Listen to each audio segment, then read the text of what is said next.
just dropped a stone into a snow lake. You watch the stone splash into the water. Ripples form, disturbing the once glass-like water. The ripples spread throughout the lake. It's intriguing how much disturbance one seemingly tiny stone can make in the water. This idea also applies to policy.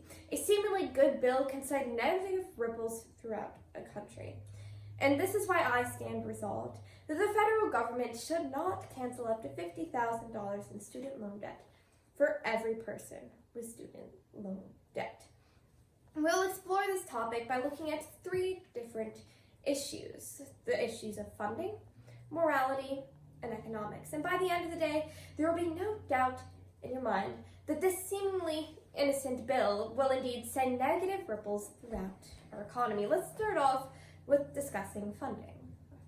In my first argument, which is funding, Senator Elizabeth Warren proposed a very similar plan to that of this resolution, except there was one key difference. According to Annie Nova, writing for CNBC, quote, under Elizabeth Warren's proposal, introduced along with Representative James E. Claiborne, borrowers with income under $100,000 would get $50,000 of their student debt forgiven. People who earn between $100,000 and $250,000 would be eligible for forgiveness on a sliding scale. And finally, those who earn more than $250,000 would not get any debt relief, end quote. From this quote, we can see that the bracket changes per household. And according to an expert letter from Brandeis University to Senator Warren in regards to her plan, quote, we estimate the cost per household for the policy to be roughly $5,027, projecting to a total household population of 127.59 million households. This entails a total cost of approximately $640 billion, end quote. Warren's original plan would differ per the income of the household, whereas today's resolution explicitly states that every person with student loan debt would have $50,000 canceled. This being said, the cost to pass the plan would be significantly greater than Senator Warren's plan. The price per household would skyrocket. Furthermore, is it not the responsibility of the person who took out the loan to pay it back, not the taxpayer? Now this leads me directly into my second point. Argument 2, moral applications. Moral applications. Canceling student loan debt also has moral effects. It creates a moral hazard. Moral hazard is defined by Oxford Dictionary as, quote, a lack of incentive to guard against risk where one is protected from its consequences, end quote. After a college student graduates, they work hard to get a job, and they work hard in college to receive a high GPA.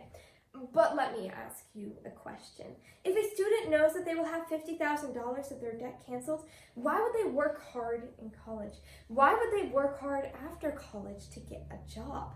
Canceling student debt cushions the incentive for college students. The incentive to deal with the consequence of their own action. Now, this leads me into my third and final argument, economic applications. Economic applications. Cancellation doesn't fix the problem of that college is expensive. And this is a well-known fact. College is outrageously expensive. Cancellation would be a one-time action. It's a false solution for a long-term problem. In fact, debt cancellation only makes the problem worse. Now, the affirmative side may claim that forgiving debt will make college more accessible, and I completely agree. But let's look at this from another perspective. If the debt is forgiven, then it will make college more accessible, of course. If college is more accessible, then more students will attend. And finally, according to the law of supply and demand, if more students attend college, the demand increases, meaning the price of college will increase as well. Debt cancellation isn't fixing the problem. It is simply making it worse. Canceling student debt is equivalent to trying to squelch a house fire using a blanket.